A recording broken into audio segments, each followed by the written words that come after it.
Okay, let us start. No contract is valid unless documented. అంటే ఏంటంటే మీరు అనుకోవచ్చు, ఇద్దరు వ్యక్తులు కలిపి నువ్వు నేను ఒక అండర్స్టాండింగ్ వద్దా, నేను నీకు డబ్బులు ఇస్తాను, ఓకే, నీకు ఇంత ఇంట్రెస్ట్ రేట్ ఇస్తాను, ఇదిగో అమౌంట్ నాకు కావాలని చెప్పేసి ఒకళ్ళ నుంచి ఒకళ్ళు బారో చేసుకోవచ్చు, వార్లుగా కూడా అనుకోవచ్చు. కానీ వార్లుగా అనుకున్నది ఎప్పుడు కూడా మనకి స్టాండ్ అవ్వదు. ఎందుకు? రేపొద్దున ఫ్యూచర్లో డిస్ప్యూట్ వచ్చింది అనుకోండి, డిస్ప్యూట్ వస్తే మనకి ఆప్షన్ ఏంటి? We have to approach the judicial system. Judicial సిస్టమ్కి వెళ్ళినప్పుడు ఏది బాబోయ్ ఎవిడెన్స్ ఏంటి? కోర్టులో ప్రతిదీ కూడా ఎవిడెన్స్ బేస్డే ఉంటాయి. That means hearings, discussions, judgements అన్నీ కూడా ఎవిడెన్స్ బేస్డే. అటువంటిప్పుడు ఆ విట్నెస్కి, ఆ ఎవిడెన్స్కి it will not stand in the court. So for that every contract కంపల్సరీగా డాక్యుమెంటెడ్ అయి ఉంటారు. That is the prime thing. Next ఇందులో టాపిక్స్ ఏంటంటే introduction, requisites of the proper bank document,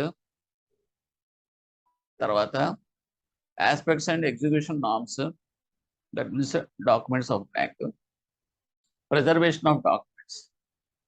and preservation documents కూడా ప్రిజర్వేషన్ ఎన్నాళ్ళు ఉంచుకోవాలి, ఏ type of document ఎంతకాలం ఉంచుకోవాలి, అది కూడా ఇంపార్టెంట్, ఈక్వల్ ఇంపార్టెంట్. ఓకేనండి. Now we are coming that point wise requisites of that proper bank document వస్తే one by one I will show with my cursor. It should, first point, it should contain correct names of the parties. Parties యొక్క names కరెక్ట్గా ఉండాలి, చాలా చాలా important. Even మనం కూడా మనం ఏదైనా సరే పాస్పోర్ట్ గురించి లేదంటే వీసాకి వెళ్ళాలంటే జస్ట్ సింగిల్ లెటర్కి తేడా వచ్చిందంటే రిజెక్ట్ చేసేస్తూ ఉంటారు, రిజెక్ట్ అయిపోతూ ఉంటాయి మనకి వీసాలు ఏంటి, పాస్పోర్ట్స్ ఇవన్నీ కూడా. ఎందువల్ల అంటే అఫ్కోర్స్ అక్కడ అంతే అట్మోస్ట్ ఇంపార్టెన్స్ ఎందుకు ఇస్తున్నారంటే he is going out of our country కాబట్టి అక్కడ ఆ ఉండటంలో తప్పులేదు. కానీ ఇక్కడ మరీ అంత అలా ఉంచమని కాదండి, నేమ్ అనేది కరెక్ట్గా ఉండాలి. రామకృష్ణ శర్మ అన్న దానికి రామకృష్ణ రావు అన్న దానికి తేడా ఉంటుంది.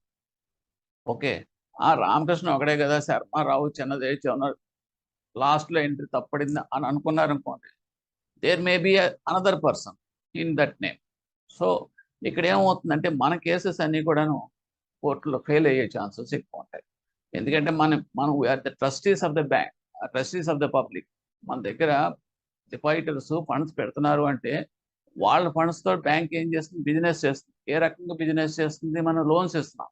లోన్స్ ఇస్తున్నప్పుడు we are standing as a trustees the funds of that people who deposited with us. కాబట్టి మనం అన్ని ప్రికాషన్స్ తీసుకోవాలి మనం చేసే లెండింగ్ యాక్టివిటీలోను. తర్వాత ఎనీథింగ్, ఓకే, ఆ పాయింట్ ఆఫ్ వ్యూలో ఏంటంటే names of the parties are కరెక్ట్గా ఉండాలి. It should contain proper rational or narration. అంటే ఏంటంటే సి హియర్ రామకృష్ణరావు ఉందనుకోండి, Ramakrishnarao okay, Y Ramakrishnarao. Y అంటే ఏంటి? ఎలమంచిలో ఉండొచ్చు, ఎర్ర ఉండొచ్చు, లేదంటే రకరకాలుగా ఉండొచ్చు. అంటే ఏంటంటే ఫుల్ నేమ్ అనేది, సర్ నేమ్ కావచ్చు, ఏదైనా సరే ఫుల్ నేమ్ అనేది అడుగుతాం. ఎందుకంటే there should not be any ambiguity. ఓకేనా, షార్ట్గా రాయడానికి లేదు. అలాగే తండ్రి పేరు తీసుకుంటాం. ఎందువల్ల సుబ్బారావు అన్నవాడు ఒకే వీధిలో నలుగురు ఎదురు ఉండొచ్చు. So identification of the borrower is very important in the court. ఎందుకంటే ఇవన్నీ బాగానే ఉంటాయి, ప్రస్తుతం లోన్స్ ఇచ్చేస్తాం, ఇచ్చిన తర్వాత రేపొద్దున కనుక ఫ్యూచర్లో కనుక వాడు కట్టకపోతే కనుక అప్పుడు మనం సూట్ ఫైల్ చేయాల్సిన పరిస్థితి వస్తుంది. కాబట్టి so will go to the కోర్టుకి వెళ్ళినప్పుడు there should not be any ambiguity. ఎందుకంటే సుబ్బారావు అంటే ఇంకోటి ఎవడో వచ్చాడు అనుకోండి, లేదంటే నోటీస్ మనం పంపిస్తే వేరేవాడు వచ్చాడు అనుకోండి. So this is all our lapses. And court ఏం చేస్తుంది? ఇవన్నీ ఎవరు పట్టించుకుంటారు? కోర్టు సింపుల్గా just they will give judgement basing on that evidence available at that point of time. So సింపుల్గా కొట్టు పడేస్తారు. సో ఫైనాన్షియల్ లాస్ ఎవరు? బ్యాంక్. అల్టిమేట్గా ఎవరికి వస్తుంది ఇది? మన డిపాజిటర్స్ ఫండ్స్ మన దగ్గర ఉన్నాయి కాబట్టి they will be the losers of that money. So this are the interconnections to that all aspects. So ఆ పాయింట్ ఆఫ్ వ్యూలో we should be very careful. Next it should be properly stamped. కంపల్సరీగా stamping అనేది ఉండాలి. Indian stamp act అనేది సెపరేట్గా నేను video చేశాను కాబట్టి దాని గురించి అందులో మనకి డీటెయిల్స్ ఉంటాయండి. ప్రస్తుతం మాత్రం ఇట్ షుడ్ బి స్టాంప్. ఓకేనండి, డాక్యుమెంటేషన్ అనేది స్టాంప్ అయి ఉండాలి. ఈ షుడ్ బి ఇక్కడ స్టాంపింగ్ అనేది కూడా ఎలా ఉండాలని తర్వాత మనం స్లైడ్స్లో మనం చూస్తాం ఎప్పుడు చేయాలి స్టాంపింగ్ అనేది. ఈ should be current and legally enforceable. అంటే డాక్యుమెంట్ అనేది కరెంట్గా ఉండాలి. అంటే లైవ్ అని ఏమంటామంటే లైవ్ డాక్యుమెంట్. లైవ్ డాక్యుమెంట్ ఏంటి నేను కూడా మనం కూడా చెప్పాం మనకి. అంటే విత్ ఇన్ దట్ లిమిటేషన్లో ఉంటే కనుక దట్ ఈజ్ లైవ్. లిమిటేషన్ అయిపోయింది అనుకోండి, ఇంకా అది చెత్త కాగితంతో సమానం. అది తీసుకెళ్లి కోర్టులోకి పెట్టినా కూడా అది ఎంటర్టైన్ చేయదు, తీసుకోరు. ఎందుకంటే ఇట్ ఈస్ అ లాప్స్డ్. మనమైనా సరే 3 months వ్యాలిడిటీ ఉన్న చెక్ 3 months అయిపోయిన తర్వాత స్టేల్ చెక్ అంటున్నామా లేదా? అన్లెస్ రీవాలిడేషన్ చేస్తేనే కానీ దానికి లైఫ్ రాదు. అలాగే ఇక్కడ డాక్యుమెంటేషన్ కూడా అంతే. డాక్యుమెంట్ కూడా లైఫ్ అనేది ఉంటుంది. So that should be current and legally enforceable అంటాం. And next, it should contain the amount of loan, facility, interest and over interest if any chargeable etcetera etcetera. అంటే ఏంటంటే మనకి కరెక్ట్గా కాంక్రీట్గా ఉండాలి ఇన్ఫర్మేషన్ అనేది. అందు గురించి మనం ఏం చేస్తామంటే ఎప్పుడు కూడా డాక్యుమెంట్స్ అనేది అన్ఫిల్డ్గా ఉంచకూడదు. మన ఇన్స్పెక్టర్స్ పాయింట్అవుట్ చేసిన లేదా బ్రాంచెస్లో కూడా ఇది వెరీ మేజర్ ల్యాబ్స్ అంటాం బ్యాంకింగ్లో.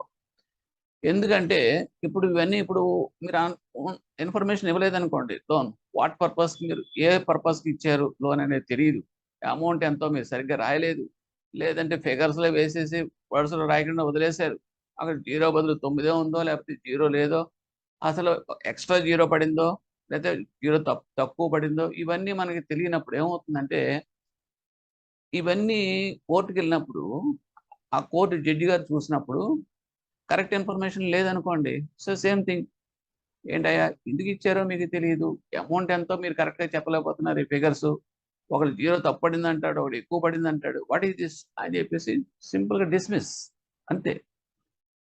అలాగే ఇంట్రెస్ట్ ఉంది. ఇంట్రెస్ట్ అనేది కూడా ఇంపార్టెంట్ అండి. ఎందుకంటే మీరు బ్లాంక్గా పెట్టేసి ఇంట్రెస్ట్ కాలం మీరు ఫిలప్ చేయలేదు అనుకోండి, దేర్ ఈజ్ ఏ క్లాజ్ ఒకటి ఉంది. దట్ మీన్స్ సెక్షన్ 18 ఏం చెప్పుద్దంటే, if interest rate was not mentioned in any promissory note, okay, that will be declared, interest rate కనుక మనకు బ్లాంక్ గా ఉంటే కనుక that will be declared as 18% అని చెప్పేసి చెప్తుందన్నమాట. అంటే if there is any information blank ఉంటే అంటే ఒక particular section it will give that one. Of course that will come into the NI Act లోకి వస్తుంది అనుకోండి అది. సో అలాగా కోర్టు ఇచ్చేటప్పుడు, అదే కాకుండా కోర్టు డిగ్రీ ఇచ్చేటప్పుడు కూడాను suppose they will attend the hearings, వాడు ఏదైతే అవతల బారో గారు చెప్తున్నాడు డిపెండెంట్ వాళ్ళ వెర్షన్ కూడా వింటున్నప్పుడు అతను ప్రాబ్లమ్స్ అతను చెప్పుకొచ్చాడు అనుకోండి.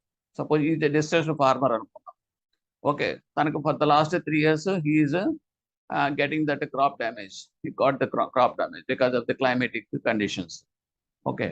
సో అటువంటిప్పుడు కోర్టు ఏం చేస్తుంది, జనరస్గా కన్సిడర్ చేసి they may give direction through this degree ఇచ్చేటప్పుడు ఆ ఇంట్రెస్ట్ రేట్ అనేది అబ్నార్మల్గా ఉందా, అంటే it is acceptable the bank or not అనేది చూడటానికైనా అనేది ఇంట్రెస్ట్ అనేది ఉండాలి.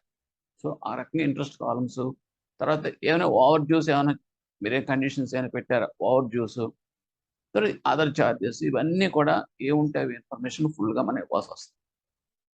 It should give the description of the security also. Security కూడా మనకి డాక్యుమెంట్లో సెక్యూరిటీకి కొంత ప్రొవిజన్ ఉంటుంది, ఇన్ఫర్మేషన్ ఇవ్వమని చెప్పి. మన బౌండరీస్ కావచ్చు, ఇఫ్ ఈజ్ ఎ ప్రాపర్టీ అనుకోండి, okay, east west north south boundaries ఇవన్నీ ఉంటాయి. And that means survey numbers ఇవన్నీ, ఎందుకంటే టు ఐడెంటిఫై ద ప్రాపర్టీ. అలాగే if it is a machinery అనుకోండి, ఎక్కడ కొన్నారు, ఎవరి దగ్గర కొన్నారు, who is supplier, what is the model of that vehicle, ఒక machine, other when it was invoice, ఇవన్నీ కూడా మీకు ఇన్వాయిస్లో ఉంటాయి. అవన్నీ కూడా మనం ఎగ్జాక్ట్గా మనం ఆ ఇన్ఫర్మేషన్ అంతా we have to place in the document. ఎందుకంటే దాన్ని బట్టి మనకి అది వాల్యూ ఎంత అనేది కూడా తెలుస్తుంది. వాల్యూ తెలిసినప్పుడు తర్వాత ఎప్పుడు దాని లైఫ్ ఎంతో తెలుస్తుంది, ఓకే. తెలిసినప్పుడు మనకి రేపొద్దునంటూ కోర్టు జడ్జిమెంట్ ఇచ్చింది అనుకోండి, okay, you can seize that vehicle or you can seize that machinery అని చెప్పేసి అన్నప్పుడు ముందు అది ఎక్కడ ఉందో, ఎవరు ఇచ్చారో, దాని ఐడెంటిఫికేషన్ ఎంతో తెలియనప్పుడు how we can go for that seizure of that vehicle or machinery. So this the problem. So కంపల్సరీగా it should be description of the security అనేది కంపల్సరీగా మనం ఇవ్వాలి. Next, you should describe how consideration has been passed on. ఇది చాలా చాలా important. Consideration అనేది ఎలా పాస్ అయింది అనేది కూడా మనం అందులో చెప్పాలి. కన్సిడరేషన్ అంటే ఏంటండి అంటే, ₹1,00,000 కనుక ఎవరికైనా మనం అప్పు ఇచ్చామనుకో, అప్పు ఇచ్చినప్పుడు నేనేదో చేబదులుగా తీసుకుంటున్నానని చెప్పేసి మీరేం ఇవ్వట్లేదుగా. There is a purpose. ప్రతి లోన్‌కి కూడా పర్పస్ అనేది ఉంటదండి. For what purpose we are giving that 1 lakh to the borrower. It may be for a purchase of his vehicle or car కొనుక్కోవడానికో, బైక్ కొనుక్కోవడానికో, లేకపోతే ఇల్లు కట్టుకోవడానికో, బిజినెస్‌కో, దాని ప్రాపర్ ఎవిడెన్సెస్ అన్ని కూడా మనం రికార్డ్ చేస్తాం. ఇఫ్ ఇట్ ఈజ్ హౌస్ అనుకోండి, ఎస్టిమేషన్స్, ఇంజినీర్ ఎస్టిమేషన్, దానికి సంబంధించిన డీటెయిల్స్ అన్ని కూడా మన దగ్గర పెట్టుకుంటాం. వెహికల్ అనుకోండి, కొటేషన్ ఉంటుంది. సో కారు ఏదో కొనుక్కుంటున్నాడు, మోడల్ కారు, ఆ కారు మ్యానుఫ్యాక్చరింగ్ కంపెనీ, ఇవన్నీ కూడా మన దగ్గర డీటెయిల్స్ అన్ని కూడా కొటేషన్ రూపంలో ఉంటాయి. అలాగా ప్రతిదీ కూడా ఒక కన్సిడరేషన్‌తో ఉండాలి తప్పితే, ఏదో మీరు చేయబదులుగా పట్టుకెళ్ళిపోయి okay. And with the terms and conditions we can obtain agreement to pay it back అనేది ఉండకూడదు. కంపల్సరీగా కన్సిడరేషన్ అనేది ఉండాలి. కన్సిడరేషన్ ఉంటేనే that can be entertained in the court. Otherwise it is not a valid document. తర్వాత it should give terms of the repayment terms అనేది ఉంటాయి కంపల్సరీగా. అంటే ఏ రకంగా దాన్ని బట్టి మనం అసర్టైన్ చేస్తాం అది డ్యూ అయిందా లేదా అని. మంత్లీ అన్నాడు అనుకోండి, ఆ మంత్కి రాలేదనుకోండి, yes it is due, it is default అని ఐడెంటిఫై చేయగలుగుతాం. సో అది లేనప్పుడు బ్లాంక్ ఉందనుకోండి డీటెయిల్స్, అది డ్యూ అవ్వలేదేమో, how you can say that it is due, how you are going against this borrower అనే క్వశ్చన్స్ వస్తాయండి కోర్టులో. Next it should give major and important terms and conditions mutually agreed upon. అలాగే manager, banker, borrower ఇద్దరు కలిపి undergo అవుతారు ఈ terms and conditions అన్ని కూడా. ఇద్దరు సంతకాలు పెడతారు కాబట్టి ఆ డాక్యుమెంటేషన్లో ఉన్న టర్మ్స్ అండ్ కండిషన్ ప్రకారం I'm accepting to repay my loan in quarterly instalments or half yearly instalments అని చెప్పేసి వాడు with over to interest whatever it may be the conditions will sign and give the document. So terms and conditions అనేది స్పెసిఫిక్గా క్లియర్గా ఉండాలి. It should give the place of execution. Place of execution అనేది చాలా చాలా important. అంటే ఏంటంటే ఎక్కడ ఎగ్జిక్యూట్ చేశాడు, అది రాయమండ్రిలోనా, లేకపోతే పిఠాపురంలోనా, కాకినాడలోనా, అంటే ఏ బ్యాంకు ఎక్కడ ఎగ్జిక్యూట్ చేస్తే అక్కడ ఆ ప్లేస్ అనేది ఉండాలి. ఎందుకు ఉండాలండి? అది బ్లాంక్ ఉంటే ఏంటి ప్రాబ్లం ఏంటి అంటే, ఇక్కడ మనకి ఏమవుతుందంటే ప్రతి డాక్యుమెంటేషన్ కూడా లీగల్ బైండ్నెస్ అండ్ బైండింగ్నెస్ ఉంటుంది. ఓకే, అందువల్ల మనం ఏం చేస్తారంటే ఇది వాడు కట్టలేదనుకోండి, కట్టలేకపోతే మనకి ఏం చేయాలి, ఇది కోర్టుకు వెళ్ళాలి. కోర్టుకు వెళ్ళేటప్పుడు మనకి జ్యూరిడిక్షన్ అనేది ఉంటుంది. ఆ కోర్ట్ అనేది మన జ్యూరిడిక్షన్ అనేది ఎలా డిసైడ్ అవుతుందంటే మనం మెన్షన్ చేసిన ప్లేస్ని బట్టి. ఓకే, ఎప్పుడైనా సరే ఎక్కడైనా యాక్సిడెంట్ అయిందనుకోండి రోడ్డు మీద, అది అటు ఇటు కాకుండా ఆ ఊరు కాకుండా ఈ ఊరు కాకుండా మధ్యలో ఉన్న బౌండరీలో కనుక వాడు ఎక్కడ ఏ ట్రాక్టర్ చచ్చిపోయాడు అనుకోండి, ఇమీడియట్గా మనం చూస్తూ ఉంటాం, పోలీసులు వస్తారు, వచ్చింది ఇది మా పోలీస్ జ్యూరిడిక్షన్ కదయా, పక్క ఊళ్ళోకి వెళ్ళండి, పక్క పోలీస్ స్టేషన్ అంట. అంటే ఏంటి, ద జ్యూరిడిక్షనల్ లిమిట్స్ అనేది స్పెసిఫైడ్గా డిమార్కెడ్ అయిపోయి ఉంటాయి. అందు గురించి ఏంటంటే that will not come into this for you. అలాగే ఇక్కడ కూడా జ్యూరిడిక్షన్ కోర్టు ఎవరి జ్యూరిడిక్షన్ అనేది డిసైడ్ అయ్యేది depending on the place of execution. So ఆ place is very very important. Next it should mention the date of execution. అలాగే document execute చేసేటప్పుడు date అనేది కూడా చాలా చాలా ఇంపార్టెంట్. ఎందుకు డేట్ ఇంపార్టెంట్ అంటే, తర్వాత ఎప్పుడైనా పర్వాలేదు అంత ఇంపార్టెన్స్ లేదా అంటే, లిమిటేషన్ అనేది ప్రతి డాక్యుమెంట్గా ఉంటుందని చెప్తున్నాం. లిమిటేషన్ యాక్ట్లో కూడా వీడియో చేశాను, అది మీరు చూస్తే తెలుస్తుంది. అంటే ఏంటి, ఏదో పర్టికులర్ డేట్ అంటూ ఉంటే అక్కడి నుంచి మనకి 1 year 2 years with in the limitation, out of limitation, ఇవన్నీ కూడా మనం డిసైడ్ చేయగలుగుతాం. అంటూ డేట్ అంటూ లేనప్పుడు how we can decide that one. So for that date is very important and it should B duly registered wear ever required with the appropriate authority. ఒకవేళ కంపల్సరీగా register చేయాల్సిన డాక్యుమెంట్ అనుకోండి, it should be registered with that appropriate authority. లేకపోతే ఏమవుతుంది అంటే violation కింద వస్తాయి. Violation కింద వచ్చినప్పుడు sometimes it may be invalid అవ్వచ్చు document, or otherwise we have to pay the penalty for that. Okay, next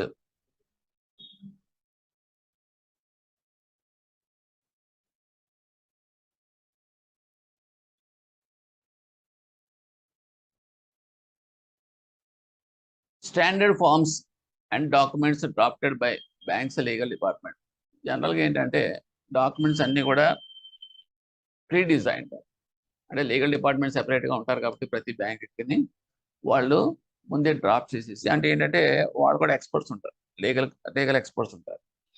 వాళ్ళందరూ కూడా మనకు ఫ్యూచర్లో కోర్టు చేసినప్పుడు మనకి కాంట్రవర్షియల్ రాకుండా, అంబిగ్యూటీ లేకుండా ఉన్నట్టుగా వాళ్ళు డ్రాఫ్ట్ చేసి వాళ్ళు మనకి స్పెసిఫైడ్ ఫార్మ్స్ అన్ని రిలీజ్ చేస్తారు. ఆ ఫార్మ్స్ మనం ఉపయోగిస్తాం.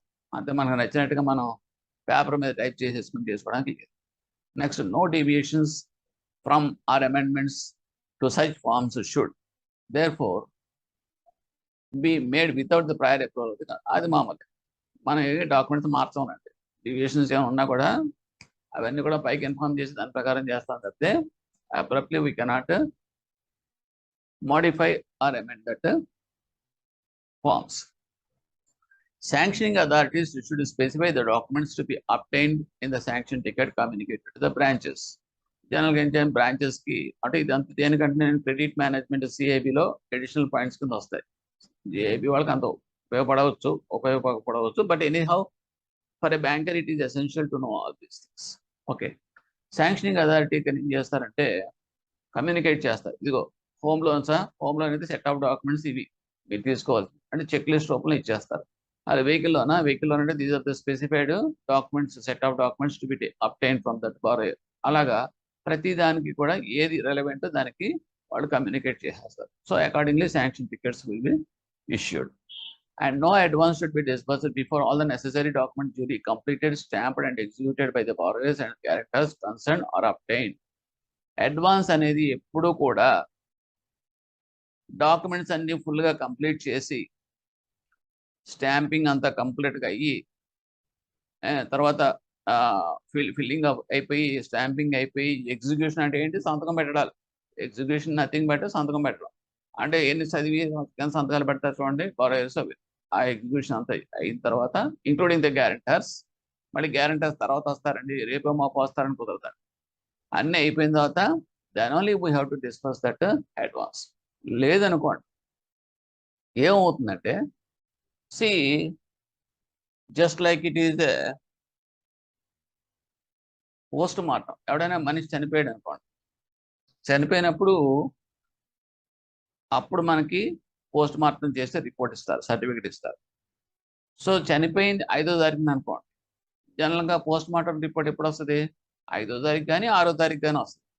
అంతేగాని 4వ తారీఖు రాదు కదండి. అంటే ఏంటంటే దీని అర్థం, ఇటువంటి జరిగినాయి అనుకోండి, అసలు వాడు మనిషే చావలేదు, నువ్వు ఇచ్చిన రిపోర్టే తప్పు అనేది కోర్టు బయట వాడికి తెలిసిపోతుంది. It is a false information, fabricated అని చెప్పేస్తారు. అంటే ఇవన్నీ డిఫీట్ అయిపోతాయి మన కేసెస్ అని. అందు గురించి ఏంటంటే మనం ఏం చేస్తామంటే ఎప్పుడు కూడా, అంటే లేటర్ డేస్లో ఏం చేస్తారంటే వాడు కంటెంట్ చేస్తాడు, వాడు లేదండి అసలు నేను ఆ రోజున అసలు ఊళ్ళోనే లేనండి, నేను అసలు సంతకమే పెట్టలేదండి, ఆ తర్వాత ఫాల్స్గా క్రియేట్ చేసి నేను ఉన్నట్టుగా చూపించారండి ఆ డేట్లో, ఇలా చెప్పే అవకాశాలు ఉంటాయి. కాబట్టి ఎందుకంటే కోర్ట్ అనేది స్ట్రాంగ్గా నమ్మేది విట్నెస్ని, దట్ మీన్స్ ప్రూఫే కదా. So if it is the person is capable of giving that, prove చేయగలిగాడు అనుకోండి, సో మనం ఎంత సిన్సియర్ అయినా సరే will be defeated in that court. So that is the risk involved in this.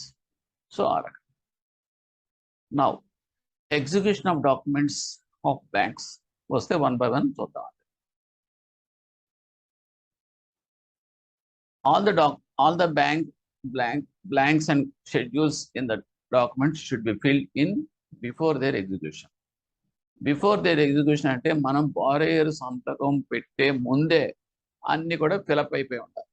Date దగ్గర నుంచి, ప్లేస్ దగ్గర నుంచి, అమౌంట్, ఫెసిలిటీస్, కాలమ్స్ అన్ని కూడా ఫిలప్ చేయించిన తర్వాత, అన్ని పూర్తి అయిపోయిన తర్వాత అప్పుడు కింద సంతకం తీసుకోవాలి. అంతేగాని మనం బ్లాంక్ డాక్యుమెంట్ మీద సంతకాలు తీసేసుకుని తర్వాత ఫిలప్ చేసుకుందాంలే అనుకుంటే వచ్చే ప్రాబ్లం ఏంటంటే, తర్వాత ఏమైనా కరెక్షన్స్ వచ్చినాయి అనుకోండి, వాడు సంతకం పెట్టినా అన్నాడు అనుకోండి, మీ లోన్ పోయినట్టే లెక్క. అది అంటే దీస్ ఆర్ ద ప్రికాషన్స్ అన్నమాట. Instruments executed in India are required to be stamped either before or at the time of execution. Instrument executed in India are required to be stamped either before or at the time of execution. This point is very, very clear. You please take note of this one. In India అన్నారు అంటే ఏంటంటే మన కంట్రీలో ఒకవేళ document కానీ instruments కానీ execute చేయాలంటే కనుక ఓకే కంపల్సరీగా ఎగ్జిక్యూట్ చేసే టైంకి అయినా చేయాలి స్టాంపింగ్, లేదంటే బిఫోర్ డేట్లో అయినా కనుక స్టాంపింగ్ అయిపోయి ఉండాలి. అంతేగాని ఎగ్జిక్యూట్ చేసిన తర్వాత స్టాంపింగ్ అనేది ఇట్ ఈస్ ఇన్వాలిడ్ ప్రాసెస్.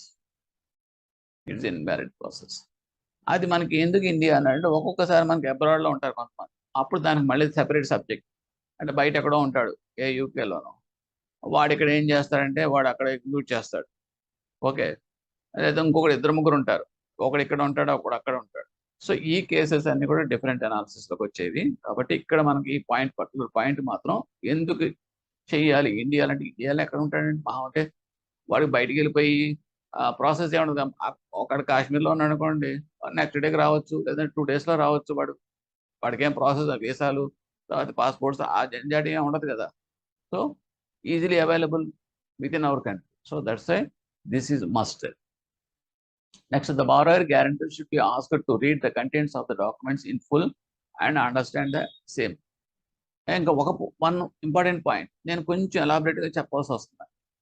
ఎందుకంటే ఇది మీకు అక్కడ వచ్చే క్వశ్చన్స్ అన్నీ కూడాను ఎలా వస్తాయనేది అన్నీ కూడా మీకు this is the legal aspects కింద వస్తాయి. కాబట్టి జడ్జిమెంట్ ఓరియంటెడ్గానే ఉంటాయి క్వశ్చన్స్. కాబట్టి జడ్జిమెంట్ మీకు జడ్జిమెంట్ చేయాలి అనుకున్నప్పుడు you should know the correct information and analysis of that subject. Otherwise you cannot give the answers clearly. అది ఎందుకంటే కన్ఫ్యూజింగ్ చేసేలా ఉంటాయి కాబట్టి చెప్తాం. The borrower guarantor should be asked to read the contents of the documents in full and understand the same. ఎందుకంటే చదివిన తర్వాత పెట్టాలి. ఒకవేళ కానీ ఇల్లిటరేట్ పీపుల్ ఉందనుకోండి, మనం కనుక ఎవడని తెలుసున్నవాడు వాడు తెలుసున్నవాడు చదివించి ఇదిగో మేము చదివి వినిపించాం వాడికి అని చెప్పేసి వాడి దగ్గర నుంచి మనం విట్నెస్ కూడా తీసుకుంటాం. అదే the document should be signed, executed by the executant in the presence of an officer of the bank to avoid difficulty in identification and to prevent fraud, forgery, misrepresentation, coercion. అంటే ఇవేంటంటే documents మనం sign చేసేటప్పుడు execute చేసేటప్పుడు ఎవరో third పార్టీకి ఎవరో temporary షాప్కి ఇచ్చేసారో సంతకాలు అప్టైన్ చేశామని ఆయనకు ఆడి మీద పెట్టడానికి లేదు. రెస్పాన్సిబుల్ పర్సన్ ఇక్కడ ఆఫీసర్ అని ఎందుకనంటే he is a responsible person, okay, and he should take some responsibility in identifying that borrower. ఏంటి ఇదంతా రెస్పాన్సిబిలిటీ ఏదో పెట్టేసాడని చెప్పేసి రేపొద్దున ఆఫీసర్ కూడా అనుకోవచ్చు, కానీ రేపొద్దున కోర్టు అవసరమైతే పిలుస్తుంది వీడు. ఆ టైంకి అది చాలా major and very important case అనుకోండి రిగార్డింగ్ దట్ లోన్. ఓకే, ఆ ఢిల్లీలో ఉన్నా కూడా మరి ముంబైలో ఉన్నా కూడా the court may call the officer to stand as a giving for witness. So ఆ రకంగా ఏంటంటే మనం అయిపోయిందని చెప్పి చేతులు కడిగేసుకోవడానికి ఏం లేదండి. So for that purpose identification by this one also this. అందుగురించి మన బ్యాంక్ ఎగ్జిక్యూషన్ రిజిస్టర్ అని చెప్పేసి బ్రాంచెస్లో ఉంటాయి. ఉన్నప్పుడు మన ప్రతి డాక్యుమెంట్ కూడా ఎంటర్ చేసిన తర్వాత ఇద్దరు ఆఫీసర్స్ సంతకం పెడతాం. The importance of the book is books evidence act ప్రకారం that may call for that evidence in the court by the judge, concerned judicial authority. Next, all the pages and schedules of the document should be signed in full in the same style. అన్ని pages కూడా అంటే document ఉందనుకోండి, set of ఒక document ఉందంటే ఒక 10 పేజీలు ఉంటుంది. 10 పేజీలు మనం ఫిలప్ చేసిన తర్వాత ఇంక్లూడింగ్ ద షెడ్యూల్స్ అన్నీ కూడా చేసిన తర్వాత ప్రతి పేజీ మీద మనం పెట్టిస్తాం. అంతేగాని 10 పేజీలు అన్నీ కూడా చదివేసి ఉంటాడులే అని లాస్ట్ పేజీలో చదివేస్తాం పెట్టడం మాత్రం కుదరదు. ఎందుకంటే ఇది కూడా ఇంపార్టెన్సే. రేపొద్దున్న ఆ 10 పేజీల్లో 2 పేజీలు ట్యాంపరింగ్ అవ్వచ్చు, లేదంటే ఇంక్లూజన్ అవ్వచ్చు, ఏమైనా జరగచ్చు. అందుగురించే మాత్రం కంపల్సరీగా we have to obtain the signatures on all the pages. That initials వేయకూడదండి. లాస్ట్ అలాగే సంతకం పెడతాం ఫుల్ సిగ్నేచరు, అటువంటిప్పుడు ప్రతి పేజీకి 10 పేజీలకి మళ్ళీ ఫుల్ సిగ్నేచర్ ఏం పెడతాం అని చెప్పి ఇనిషియల్ వేసారనుకోండి అవుట్. అంటే ఏంటంటే అది ఆథెంటికేటెడ్ కాదు. So will be in trouble. So కంపల్సరీగా ఫుల్ సిగ్నేచర్స్ తోటి ఎలాగ పెడతారో సిగ్నేచర్ బారోయరు అలాగే అన్ని పేజీల్లోనే పెట్టాలి. అంటే ఏంటి అది ఎందుకు అంటే రేపొద్దున్న కోర్టుకు వెళ్తాడు, వెళ్ళినప్పుడు కోర్టు అడుగుతుంది, అరే బాబు కోర్టులో మీకు ఈ డాక్యుమెంట్ ఇచ్చారు కదా, 10 పేజీల డాక్యుమెంట్ బ్యాంక్ వాళ్ళు ఇచ్చారు, అన్ని పేజీల్లోనే ఇన్ఫర్మేషన్ పూర్తిగా ఉంది, కడతాను, terms and conditions, interest, over due అన్నీ ఉన్నాయి కదా, ఉన్నప్పుడు నువ్వు ఎందుకు ఇలా అడ్డదిడ్డాలుగా మాట్లాడుతున్నావు ఏంటి, నాకేం చెప్పలేదని చెప్పి అన్నాడు అనుకోండి, అది నో అంటానికి లేదు. ఎందుకంటే సంతకం పెట్టాడు అంటే దాంట్లో పైన కంటెంట్ అంతా కూడా చదివినట్టు లెక్క. అందులో ప్రతి పేజీలో పెట్టాడంటే ప్రతి పేజీ చదివినట్టు లెక్క. ఇది ఈజ్ ఇంప్లాయిడ్. సో అక్కడ వాడు డిపెండ్ చేసుకోవడానికి కానీ బ్లఫ్ చేయడానికి కూడా అవకాశం లేదు. సో అంత అంత పగడబందీగా ఉంటుంది అన్నమాట execution of the documents in the bank. If A borrower science in left hand, ఒకవేళ జనరల్గా అందరూ రైట్ హ్యాండ్ సంతకం పెడతారు, వాడు లెఫ్ట్ హ్యాండ్ రైటర్ అనుకోండి, అప్పుడు మనం ఏం చేయాలంటే అందరికీ భిన్నంగా ఉండేది కదా అది.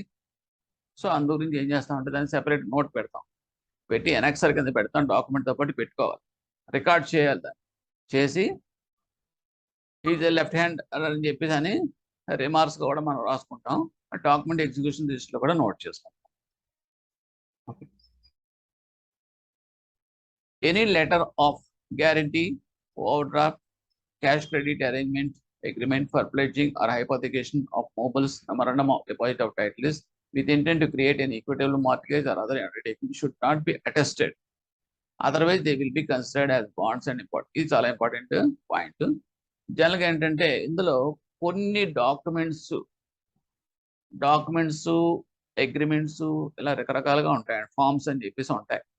కొన్ని డాక్యుమెంట్స్ కంపల్సరీగా అటెస్టేషన్ చేయాల్సి వస్తాయి. ఎందుకు అటెస్ట్ చేయాల్సి వస్తాయి అంటే వాళ్ళు అవి కంపల్సరీ అటెస్టేషన్ కంపల్సరీ మ్యాండేటరీ. కొన్ని వాటికి మామూలు అగ్రిమెంట్స్ కింద మాత్రమే తీసుకుంటాం, ప్రతిదీ కూడా మనం అటెస్ట్ చేయాల్సిన పని. అలాగా అంటే attestation in the sense witness, ప్రతిదానికి మనం విట్నెస్ తీసుకోవాల్సిన పని ఉండదు. సో అలాగ విట్నెస్ ఇందులో మనం ఎస్పెషల్లీ దిస్ ఓవర్ డ్రాఫ్ట్స్ కానీ, లెటర్ ఆఫ్ గ్యారంటీ కానీ, అండ్ క్యాష్ క్రెడిట్ అగ్రిమెంట్స్ కానీ, అవన్నీ మన బ్యాంకులో కూడా చూస్తూ ఉంటే మీకు తెలుస్తూ ఉంటాయి. అది బారోయర్ ఒక్కడ సంతకం పెడతారా, మహా అయితే గ్యారెంటర్ పెడతారు తప్పితే దానికి విట్నెస్లు ఏమి ఉండవు. అవి కూడా మనం విట్నెస్ పెట్టామనుకోండి, ఉంటే ఏంటి ప్రాబ్లం అంటే విట్నెస్ ఉన్న అనవసరంగా చేసి ప్రాసెస్ చేసినట్లు లెక్క, బర్డెన్ ఇచ్చినట్లు లెక్క. Once it is witness, okay, automatically it will be treated as a bond. ఎప్పుడైతే బాండ్ కింద ట్రీట్ చేసామో ఇమీడియట్గా రిజిస్ట్రేషన్ చేయాల్సి వస్తుంది. రిజిస్ట్రేషన్ కూడా కాదు, స్టాంప్ డ్యూటీ అని పే చేయాల్సి వస్తుంది. So stamp duty as per the state norms stamp duty pay చేయాలంటే we are giving burden to that borrower. ఎందుకు అనవసరంగా, అందుగురించి మనం ఏం చేస్తాం అంటే అగ్రిమెంట్, సింపుల్ అగ్రిమెంట్స్కి there is no need of any witness. Witness ఉంటే మాత్రం కంపల్సరీగా ఇట్ విల్ అట్రాక్ట్ స్టాంప్. ఆ పాయింట్ మాత్రం గుర్తుపెట్టుకోండి. ఎప్పుడైతే స్టాంప్ డ్యూటీ ఉందో అది కనుక మనం ఇగ్నోర్ చేసి మనం తక్కువ పే చేసినా కూడా ఆటోమేటిక్గా పెనాల్టీస్, ఇవన్నీ కూడా interconnected. Next, any addition, alteration, insertion, cutting, overwriting, erasing, interlining, deletion, etc. must be done in the document only where absolutely necessary and must be authenticated by the borrower under his full signature in the same style as he has otherwise signed the documents. ఒకవేళ కనుక అంతా రాసేసాడు, బాగానే ఉంది, రాసేసిన తర్వాత మనం fill up చేసిన తర్వాత సంతకాలు పెట్టించేసాం, పెట్టిన తర్వాత అనుకోకుండా చూసేటప్పటికి నేమ్ దగ్గర చిన్న కటింగ్ తప్పు రాశాడు, తప్పు రాసేటప్పటికి ఇదేంటి తప్పు రాసేవేంటి అనేటప్పటికి కట్ చేసి దాన్ని మార్చాడు. సో లేదని కట్ చేసి మన పై వేరేగా రాశాడు. రాసినప్పుడు ఎనీ ఆథెంటికేషన్ ఎక్కడైనా గుర్తుపెట్టుకోండి, బ్యాంక్లో ఇట్ ఈస్ ఫండమెంటల్. అది చెక్ కావచ్చు, మరొకటి కావచ్చు, ఏదైనా కావచ్చు. True honour or true person, check అయితే కనుక డ్రాయర్ అంటాం. If it is coming to the document, who is executing the document is the true person of the document. వాళ్ళు ఏం చేస్తారంటే ఫుల్ సిగ్నేచర్స్ తోటి వాళ్ళు అక్కడ ఆథెంటికేట్ చేయాలి ఆల్టరేషన్స్ అన్ని కూడా. అదర్వైజ్ ఏమవుతుందంటే again that will not stand in the court. ఎందుకంటే రేపొద్దున ఎవడో చేసి ఉంటాడు, నేను కాదంటాడు, నేను చేయలేం పరిస్థితి. Next, if A document execute in different dates, ఒకవేళ కనుక డాక్యుమెంట్స్ కనుక డిఫరెంట్ డేట్స్లో ఎగ్జిక్యూట్ చేయాల్సిన పరిస్థితులు కానీ వచ్చినాయి అనుకోండి, డిఫరెంట్ ప్లేసెస్లో కూడా రావచ్చు.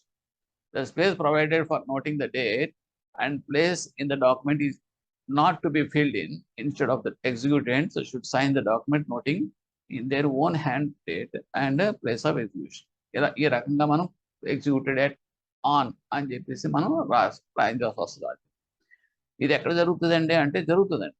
సపోజ్ పార్ట్నర్స్ ఉన్నారనుకోండి, లేదంటే ఒక ముగ్గురు జాయింట్గా మనకి మీరు ఏమైనా లెండింగ్ చేస్తున్నారు, మీరు అడ్వాన్స్ ఇస్తున్నారు అనుకోండి, ఒకటి చెన్నైలో ఉంటాడు, ఒకటి ముంబైలో ఉంటాడు, ఇంకోటి ఢిల్లీలో ఉంటాడు. Okay.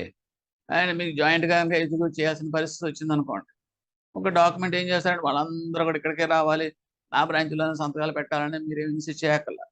Yes, they can sign anywhere. దానికి కూడా కొన్ని గైడ్ లైన్స్ మనం ఫాలో అవుతాం. ఎందుకంటే ఫస్ట్ పర్సన్ ఎక్కడ చెన్నైలో ఉన్నాడు, సో చెన్నైలో ఫస్ట్ పర్సన్ సంతకం పెట్టేస్తాడు. ఓకే, పెట్టిన తర్వాత that document will be send to that ముంబైలో సెకండ్ పర్సన్ ఉన్నాడు, హీ విల్ సైన్. ఈ రకంగా సంతకం పెడతారు. Executed date and on, executed at, on అని చెప్పేసి పెడతారు. ఆ తర్వాత ఢిల్లీకి వెళ్తారు, ఢిల్లీలో పెడతారు. ఇట్ ఈస్ వ్యాలిడ్, అదేం కాంట్రవర్షియల్ ఏం కాదు. బట్ జనరల్గా ఏం చేస్తా అంటే లాస్ట్ పర్సన్ ఎవడైతే పెట్టాడో అక్కడతోటి ఆ డేట్ నుంచి మనం తీసుకుంటాం, కంప్లీట్ అయినట్టుగా లెక్క. అంతేగాని ఫస్ట్ పర్సన్ పెట్టాడు కదా అని చెప్పేసి అక్కడి నుంచి మనం తీసుకోం. So that is another point in the examination. Next ఏంటంటే ఇంకోటి ఇలా చేస్తున్నప్పుడు ఇంకో ప్రాబ్లం వస్తుంది. అదేంటంటే చెన్నై ఉంది, చెన్నైలో డాక్యుమెంట్ ఎగ్జిక్యూట్ చేశాడు. ఎగ్జిక్యూట్ చేసినప్పుడు స్టాంప్ డ్యూటీ పే చేయాల్సి వచ్చింది. అక్కడ స్టేట్ రూల్స్ ప్రకారం ఏంటంటే 100 rupees stamp duty. So stamping జరిగిపోయింది. ఓకే, ఇవన్నీ కూడా లీగల్ ఆస్పెక్ట్స్ వచ్చే క్వశ్చన్స్ అండి. అందుగురించి I'm particular and specific of giving this different analysis. ఇది ముంబై. నెక్స్ట్ ముంబైలో ఇప్పటికి ముంబైలో స్టాంప్ డ్యూటీస్ 150 రూపాయలు అనుకోండి. సో ఎంత పే చేయాలి? పే చేయక్కర్లేదంటే పే చేయాలి, ఎందుకంటే ఎడిషనల్గా అమౌంట్ ఎక్స్ట్రా పడింది కదా. అంటే ఇక్కడ చెన్నైలో ఫస్ట్ పర్సన్ సైన్ చేసినప్పుడు 100 rupees stamp duty for that amount. But when it comes to that Mumbai 150 rupees, అంటే డిఫరెన్స్ ఆఫ్ 50 రూపీస్ వాడు అక్కడ పే చేయాల్సి వస్తుంది. పే చేసి అప్పుడు ఎగ్జిక్యూట్ చేయాలి. ఆ తర్వాత ఢిల్లీ వెళ్ళింది అనుకోండి, ఢిల్లీలో 70 రూపాయలు అనుకోండి, నో ప్రాబ్లం, బికాజ్ ఆల్రెడీ మీరు మ్యాక్సిమం అమౌంట్ పే చేసేసారు కాబట్టి, విత్ ఇన్ దట్ లోన్ ఉంది కాబట్టి you can ignore that. So this is the way you have to pay that stamp duties. ఓకేనండి. Whenever the set of documents is required to be signed by different persons at different places, the first execution should be as far as possible at the place where the advance is sanctioned and amount is to be disbursed. ఇది ఒక important point. అంటే మీకు 3 places చెప్పాను. చెన్నైలో ఒకడు ఉన్నాడు, ముంబైలో ఉన్నాడు, ఢిల్లీలో ఉన్నాడు. ఓకే, కానీ లోన్ ఇచ్చేది ఎక్కడ? చెన్నైలో. అటువంటిప్పుడు మనం ఏం చేస్తామంటే ఫస్ట్ పర్సన్ ఎక్కడ చెన్నైలో ఉన్నాడు కదండి, సో చెన్నైలో ఫస్ట్ పర్సన్ మనం సిగ్నేచర్ తీసుకునేటప్పుడు చెన్నైలో ఉన్నవాడిని తీసుకుంటాం. It is quite logical. ఎందుకు? ఏమో సార్ ఢిల్లీలో ఉన్నవాడిని తీసుకుంటే మీ ప్రాబ్లం ఏంటి అంటే, మనం ఫస్ట్ మనకి ఏదైనా సపోజ్ ఎక్కడైనా క్రైమ్ జరిగింది అనుకోండి, ఓ నలుగురు కలిపి చేశారనుకోండి, ఓకే, మనం బయట అవుట్ సైడర్స్ని పట్టుకోవడం కష్టం. లోకల్గా ఉన్న పర్సన్ ఈజీగా పట్టుకోగలుగుతాం. ఎందుకంటే వాళ్ళందరూ కూడా గ్రూపు, వాళ్ళంతా కూడా వీడితో జాయిన్ అయ్యారు, నలుగురు రేప్ అటెంప్ట్ ఏదో చేశారు సంథింగ్ అనుకుందాం. సో ఇక్కడ మీకు లోకల్గా ఉన్న పర్సన్ ఈజీగా ఐడెంటిఫై చేసి పట్టుకుంటాం. ఆ పట్టుకున్న తర్వాత మిగతా వాళ్ళందరూ ఈజీగా దొరికిపోతారు.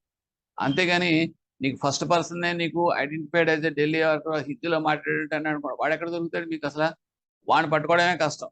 వాడు దొరికిన తర్వాత ఇంటి దొంగలు అనేటప్పుడు ఊళ్ళో ఉన్నవాడు కూడా మీకు దొరకదు, వాడు పట్టుకునేదాకా మీకు తెలియదు. సో అటువంటి ప్రాబ్లమ్ లేకుండా ఉండడం కోసం అంటే జనరల్గా ఏంటంటే అడ్వాన్స్ ఇచ్చేటప్పుడు ఆ ఫస్ట్ పర్సన్ అన్నవాడు అక్కడ ఉన్నవాడితే ఫస్ట్ ఎగ్జిక్యూట్ చేయిస్తాం, తర్వాత మిగతా వాళ్ళకి. So this is general common sense అంతే. Next, in case of companies కనుక వస్తే, even though more than one director sign, the executant is only one, that is the company. Directors ఒక 2-3 సంతకం ఉన్నప్పటికీ కూడా ఎగ్జిక్యూటివ్ అంటే ఇక్కడ కంపెనీకి వచ్చేటప్పటికి కంపెనీ తరఫున ఎగ్జిక్యూటివ్స్ డైరెక్టర్స్ సంతకాలు పెడతారు. డైరెక్టర్స్ సంతకాలు పెట్టినంత మాత్రం డైరెక్టర్స్ కాదండి. అక్కడ మీకు ఏంటంటే కంపెనీ అనేది ఒక లీగల్ ఎంటిటీ, నాన్ పర్సనల్ కింద ట్రీట్ చేస్తాం. సో దీనికి కూడా మళ్ళీ మీకు ఆ లీగల్ ఆస్పెక్ట్స్ లో ఈ కంపెనీ లాస్ లోన వాటిలోనే వస్తుంది. అంటే కంపెనీ పెడుతున్నట్టు రావాలి అంటే కనుక ఆ స్పెసిఫైడ్ ఫార్మేట్ లో రెజల్యూషన్ ఉంటాం. ఆ రెజల్యూషన్ కాపీ మీద కంపెనీ సీల్ వేస్తాం, కామన్ సీల్ అంటాం. ఆ సీల్ వేస్తేనే అంటే ఒక కంపెనీ ఆథెంటికేటెడ్ గా సైన్ చేసినట్టు లెక్క, irrespective of the directors who has sign. అది పెద్ద ఇంపార్టెంట్ సైన్ కాదు. సో అలాగే ఏంటంటే as far as possible that signatures of the all authorized person should be obtain the same date లోనే అందరూ ఆథరైజ్డ్ డైరెక్టర్స్ మనం సంతకాలు తీసుకుంటాం. ఇప్పుడు డిఫరెంట్ డైరెక్టర్స్ అయిన డాక్యుమెంట్ ఆ డిఫరెంట్ డేట్స్, ఒకవేళ కనుక డిఫరెంట్ డేట్స్లో డిఫరెంట్ డైరెక్టర్స్ చేయాల్సిన పరిస్థితి వస్తే last date is considered as the date of execution. ఎక్కడైనా సరే అదే వస్తుంది.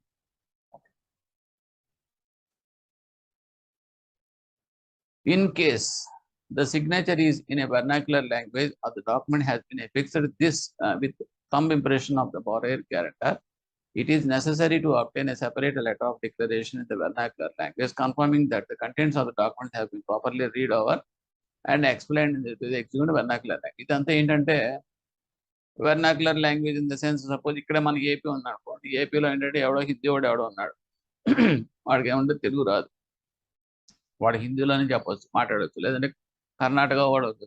సో ఇలా ఉన్నప్పుడు ఏమవుతుందంటే ఆ సిగ్నేచర్స్ అనేది వర్నాక్యులర్ లాంగ్వేజ్లో ఉందనుకోండి, in case the signature in vernacular language అది document has been fixed with the thumb impression, ఒకవేళ థంబ్ ఇంప్రెషన్ కానీ ఇటువంటి ఉన్నప్పుడు బారోయర్ విషయంలో కానీ గ్యారంటర్ విషయంలో కానీ it is compulsory and it is essential to obtain separate letter of declaration తీసుకుంటాం విట్నెస్. ఎందుకంటే అది ఏ లాంగ్వేజో ఎవడో ఏంటో అనేది మనకు తెలియాలి కదా, అందు గురించి.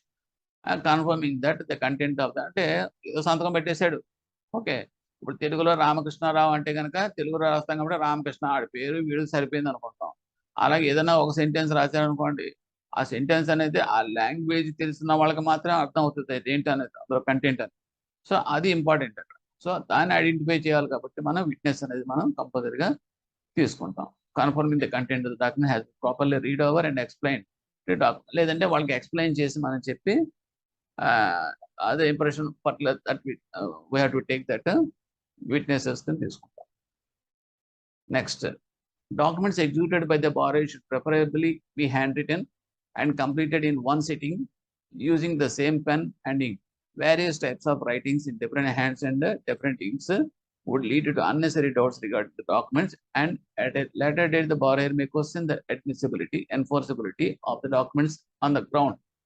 ఇక్కడ ఏంటంటే డాక్యుమెంట్ ఎగ్జిక్యూట్ చేసేటప్పుడు జనరల్గా we won't give much scope for any doubt, okay. ఎందుకంటే ఎప్పుడు జరుగుతుంది, సపోజ్ మనమైనా డౌట్ వస్తుంది, సపోజ్ నల్లింగ్తో కొంత రాశాడు, తర్వాత మళ్ళీ ఇంకేదో మార్చాడు, ఒక రకంగా రైటింగ్ ఏమో ఒక రకంగా ఉంది, ఇంకో రైటింగ్ మిగతాదేమో పేరా అంతా వేరే రకంగా రాశాడు, ఇలా ఉన్నాయనుకోండి, మనకేమొస్తుంది, ఏదో సంథింగ్ ఏదో డౌట్, వీడేమో ఇంకోటి చేత రాయించాడా, మధ్యలో యాడ్ చేశారా, ఇంకేమో కలిపారా అనే డౌట్స్ అనేది మనకు అవకాశాలు ఇస్తాం. కాబట్టి ఎప్పుడైతే ఈ డౌట్స్ అనేది వచ్చినాయో అది మనం ప్రూవ్ చేయలేని పరిస్థితిలో మనకి ప్రాబ్లం వచ్చేస్తాయి. Okay.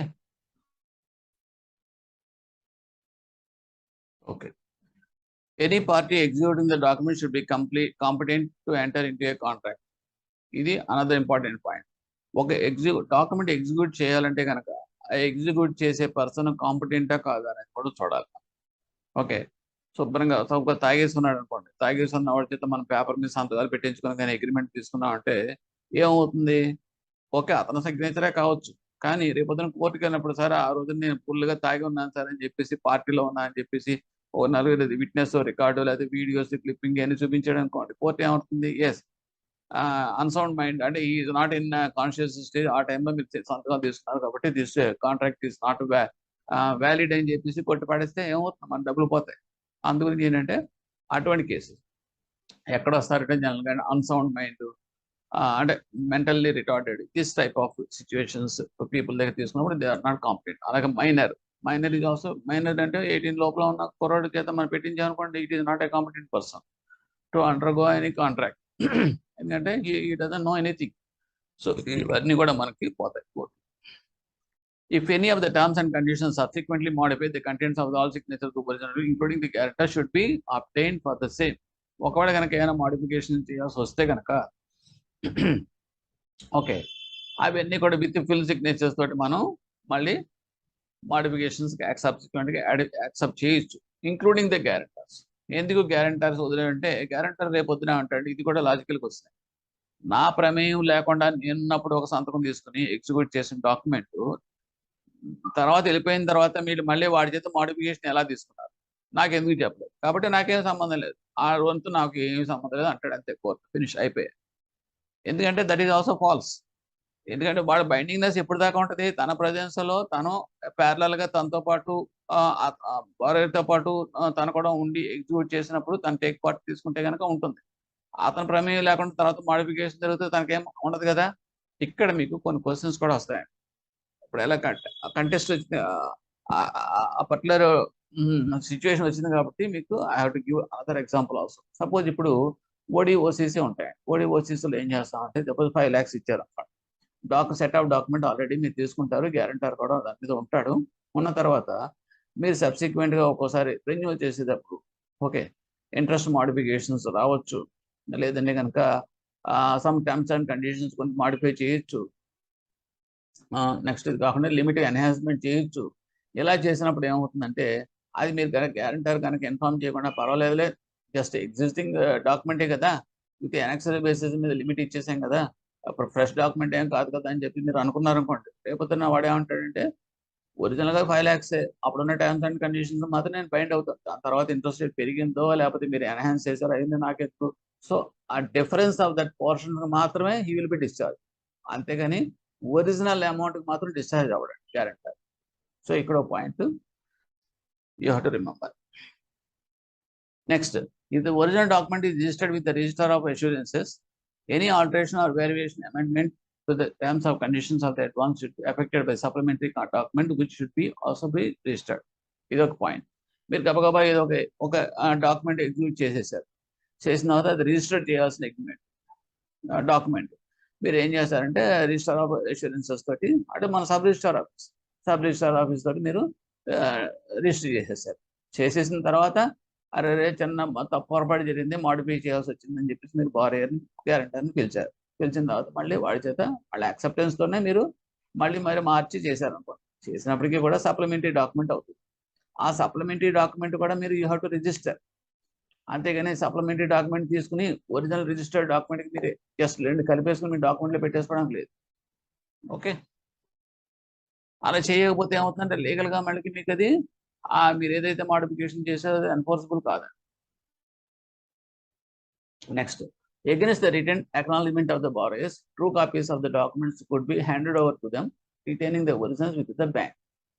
In so far as loan documents are concerned, it should be ensured that original documents executed are perfect and complete in every respect, and only after such verification copies should be parted with them. ఇక్కడ మనం ఏం చేస్తామంటే loan కానీ ఏదైనా agreement కనుక మనం అడగబోయి document కనుక మనం రెడీ చేసుకున్న తర్వాత ఒరిజినల్ అంతా కూడా మన దగ్గర పెట్టుకున్నప్పుడు వాడు ఎలాగో ఒక కాపీ మనం ఇవ్వాల్సి వస్తుంది.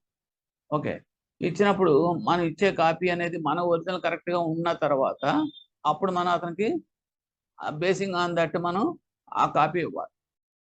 లేదనుకోండి మనం పొరపాటున కంగారుగా మనం ఏదో ఒరిజినల్ ఒరిజినల్ మనం ప్రిపేర్ చేసేస్తే తీసేసుకున్నాము, దానికి వెంటనే సేమ్ ఎగ్జాక్ట్గా మనం ఇచ్చేసాం అనుకోండి వెరిఫై చేయకుండా కాపీ, తర్వాత ఏమైనా మాడిఫికేషన్స్ ఏమైనా కూడా మన దగ్గర చేసుకున్నా కూడా అది ఏమవుతుందంటే లేటర్ డేలో ప్రాబ్లం రావచ్చు, మనం ఇచ్చిన తప్పు అవ్వచ్చు.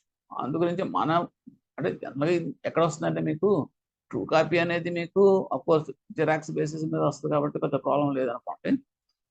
అంటే అన్ని కంప్లీట్ చేసిన తర్వాత మనం జిరాక్స్ తీసుకోవడం, అన్ని కంప్లీట్ చేసి సిస్టంలో కొట్టిన తర్వాత దానికి కాపీ తీయడం అనేది కరెక్ట్. అంటే ఇన్కంప్లీట్గా మనం తీసిస్తేనే ప్రాబ్లమ్స్ వస్తాయి, అటువంటి కేసెస్లో జనరల్గా రావు. Next, in respect of title deeds deposited with the bank as security for an advance, the question of bank furnishing the copies of the title deeds seldom arises.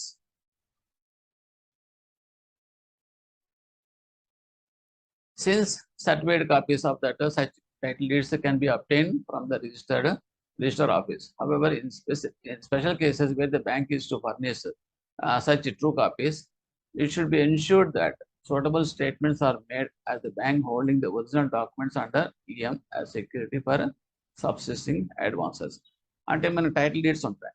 Title డీడ్స్లో మనకు ఒక problem ఎక్కడ వస్తుందంటే this is general precautionary thing every banker should know. మనం title deeds ఎక్కువగా పలానా title deeds అని చెప్పేసి మనకి ఇస్తాడు. ఓకే, ఒక్కోసారి ఏం చేస్తాడంటే టైటిల్ డీడ్స్ లేవండి దగ్గర పోయినాయి అని చెప్పేసి కూడా మనకు పట్టుకొచ్చి మనకి ఇవ్వచ్చు. అయితే వాడు ఏంటంటే డూప్లికేట్ పోయినాయి అనుకోండి, సబ్ రిజిస్టర్ ఆఫీసులో మనకు టైటిల్ డీడ్స్ పోయినాయి, డూప్లికేట్ కూడా వీ కెన్ అప్టైన్. సో ఆ రకంగా కూడా అప్టైన్ చేసి మనకు పట్టవచ్చు. ఇది ఎక్కడ జరుగుతుందంటే సపోజ్ మీరు ఈఎం క్రియేట్ చేయాల్సి వచ్చింది అనుకోండి. ఈఎం క్రియేట్ చేసి వచ్చేటప్పుడు మన దగ్గర డిపాజిట్ చేస్తాడు టైటిల్ డీడ్స్. ఇంకా వాడి దగ్గర ఏం టైటిల్ డీడ్స్ ఉండవు. వాడు ఏం చేస్తాడంటే ఫేక్ లేదా డూప్లికేట్ టైటిల్ డీడ్స్ అయితే తీసుకోవచ్చు సబ్ రిజిస్టర్ ఆఫీస్లో లేటర్ డేట్లో తీసుకుని దాన్ని బేస్ చేసుకుని మళ్ళీ ఇంకొక సేల్ అగ్రిమెంటో లేకపోతే ఇంకోటి ఏదైనా చేయొచ్చు బయట ట్రాన్సాక్షన్.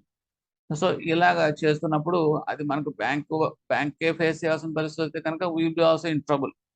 ఇటువంటి సిచ్యువేషన్స్లో వాడు పట్టుకొచ్చింది నిజంగా అది జెన్యూనా కాదా అనేది మనకి తెలియాలి అనుకుంటే మనం ఏం చేస్తామంటే సర్టిఫైడ్ కాపీస్ అనేది తీసుకుంటాం. సర్టిఫైడ్ కాపీస్ అంటే నథింగ్ బట్ మనం ఇప్పుడు ఏదైతే మనం టైటిల్ డీడ్ ఎగ్జిక్యూట్ చేసిన తర్వాత అవన్నీ కూడా స్కాన్ చేస్తారండి రిజిస్టర్ ఆఫీస్లో. స్కాన్ చేసినప్పుడు ఆ స్కాన్ కాపీ బేస్ చేసుకుని మాకు అడ్వకేట్స్ వాటిని కూడాను ఇది కరెక్ట్ ఎగ్జాక్ట్గా మ్యాచ్డ్ విత్ దట్ ఒరిజినల్ అని చెప్పేసి మనకి ఇస్తాడు. ఎందుకంటే కంటెంట్ అనేది మనమైనా సరే సెపరేట్ అగ్రిమెంట్ మీద కొట్టేయచ్చు. ఎగ్జాక్ట్ సేమ్ కంటెంట్ మన జిరాక్స్ కాపీలో ఉందనుకోండి, జిరాక్స్ కాపీ కంటెంట్ కూడా మనం ఒరిజినల్ మీద కొట్టేయచ్చు కదా. కొట్టేసి మనకు we can create another title deed. So chances ఉంటాయి. అందుగురించి మన ఎగ్జాక్ట్ ఒరిజినల్గా ఏదైతే మనం అక్కడ మన రైటింగ్ తోటి మన ఎగ్జాక్ట్గా డాట్ తోటి కామా తోటి ఎవ్రీథింగ్ అన్ని కూడా పక్కాగా ఉందో కంటెంట్ ఆఫ్ ద పేజ్ దగ్గర నుంచి అన్ని కూడా కామా ఫుల్ స్టాప్ తోటి అది వాళ్ళ దగ్గర స్కాన్ రూపం ప్రిజర్వ్ చేసి ఉంటుంది అన్నమాట స్కాన్ కాపీ కింద. అది మనకి ఆథెంటికేటెడ్. బేసింగ్ ఆన్ దట్ మనం అక్కడ సెర్చ్ రిపోర్ట్ అంటాం. ఆ సెర్చ్ రిపోర్ట్లో మనకు లాయర్ అనేది చూసి దాని ప్రకారం మనకి సర్టిఫైడ్ కాపీస్ మనకి ఇస్తాడు. సో అవి మాత్రమే మనం ఎప్పుడు కూడా ఫాలో అవ్వాలి. Next we are coming to that preservation of documents. Preservation of documents వచ్చేటప్పటికి లయబిలిటీకి వస్తే till liability is paid and rounded off documents ఎన్నాళ్ళు పెట్టుకోవాలి. Unclaimed deposits with outstanding liabilities. Unclaimed deposits with outstanding liabilities clear అయ్యేంత వరకు కూడా మనం we have to preserve the documents. Next enforceable within a period of 3 years. Enforceable అంటే any document ఎప్పుడు కూడా మనకి ఎప్పుడు కూడా ఎన్ఫోర్సిబిలిటీ 3 years ఉంటుంది. డాక్యుమెంట్ లిమిటేషన్ పీరియడ్ అని కూడా అంటాం. The common limitation period for any document is 3 years except in the case of what is that mortgage అది కనుక 12 years అవన్నీ వేరే సెపరేట్ లిమిటేషన్ యాక్ట్ వచ్చే సబ్జెక్ట్ మ్యాటర్. జనరల్గా ఏంటంటే 3 years limitation period in respect of the repayment of a deposit with a bank would start against the bank from the date of demand by the customer. This is only in the case of deposits they are saying. Next, preserve చేయాల్సిన పని ఎన్నాళ్ళు. Confidential files కానీ files relating to industrial disputes, writ petitions, files pertaining to CBI fraud ఇవన్నీ ఉంటే కనుక కంప్లీట్గా పర్మనెంట్గా పెట్టేయాలి మన దగ్గర. అవి ఎక్కడ కూడా డిస్ట్రాయ్ చేయడానికి లేదు, ఓల్డ్ రికార్డ్స్ కింద అలా ఉంచేయాలి. అదర్వైజ్ జనరల్గా 5 years from the date of close. ఒకవేళ ఏదో లోన్ క్లోజ్ అయిపోయింది అనుకోండి, ఏదో అకౌంట్ క్లోజ్ అయిపోయింది అనుకోండి, జనరల్గా మేము చేస్తాం 5 years దాకా మనం పెట్టుకుని ఆ తర్వాత మనం డిస్ట్రాయ్ చేయొచ్చు. So you have to get 2 points here. Usual course preservation of the records is 5 years. Okay, unless there is any fraud కానీ ఏమైనా సిబిఐ కేసెస్ కానీ రిట్ పిటిషన్ కానీ ఆ డిస్ప్యూట్స్ కానీ ఉంటే మాత్రం పర్మనెంట్గా అది మనం preserve. Next removal and disposal of documents. ఏంటంటే as time passes the period for preservation of lapses and such items are permitted to withdrawn from the records. And of course ఇవన్నీ కామన్ పాయింట్ అనుకోండి. అంటే మనం తొందరపడి ఏది కూడా dispose చేయకూడదు any document. And protection clause during the currency of the preservation reasonable care is executed by the all records. అంతే, మనం ఎప్పుడైనా రికార్డ్స్ జాగేటప్పుడు దానికి మంది కొట్టుకుని తర్వాత దానికి ఎప్పటికప్పుడు చేసుకోవాలి. మన దగ్గర ఆ రికార్డ్స్ అనేది మన కోర్టులో ఎవిడెన్స్ నిలబడతాయి కాబట్టి రికార్డ్ ప్రిజర్వేషన్ ఆఫ్ రికార్డ్స్ అంత ఇంపార్టెన్స్ ఉంటుంది. Law doesn't afford any protection in respect of any negligence the matter of the preservation దాంట్లో లా ఎక్స్క్యూజెస్ ఏ ఉండవు. There won't be any excuse. It is your prime duty to protect it. Only protection available in the case of records destroyed by fire కానీ flood insurance ఇటువంటి వాటిల్లో తప్పితే otherwise you have to take protection in preserving of the records. Such as comes a list of what met. Of course, there is a separate list. Okay, friends. Now documentation గురించి in detail గా మనం discuss చేసాం ఇంతకుముందు earlier topic లో. Now what is our level of understanding అనేది just మీరు practice చేయండి. Question answers ఒకసారి మీరు చెక్ చేసుకోండి. So that it will be some comfort will be there after completion of this exercise. మీకే కొంచెం కంఫర్ట్ అనిపిస్తుంది. So let us start one by one. ఇక్కడ ఏంటంటే నేను don't waste much of the time, because just I will display that question answers మీకు place చేస్తాను. మీరు చూసుకుని పాజ్ చేసుకుని ఆన్సర్స్ మీరు పికప్ చేసుకోండి. ఆ తర్వాత you can verify with my key. Like that we shall proceed. First one, in respect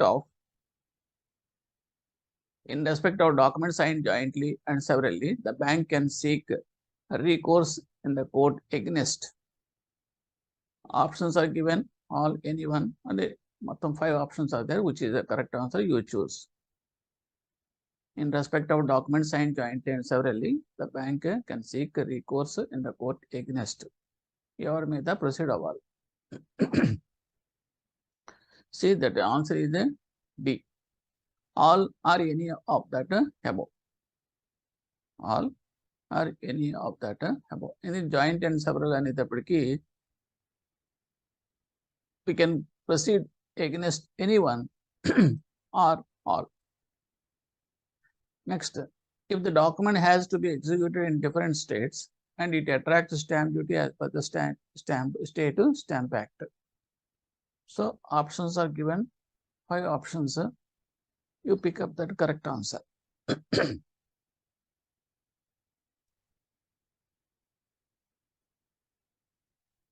So my option is answer is C.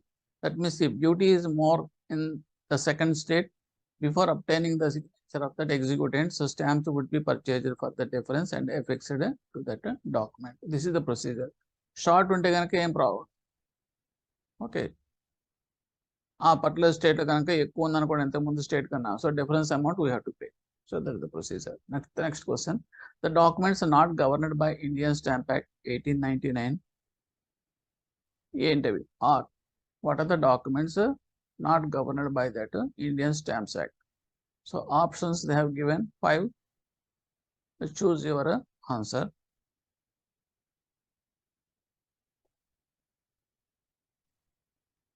So my answer is D. That means guarantee bond, mortgage deed. So these are not governed by that Indian Stamps Act.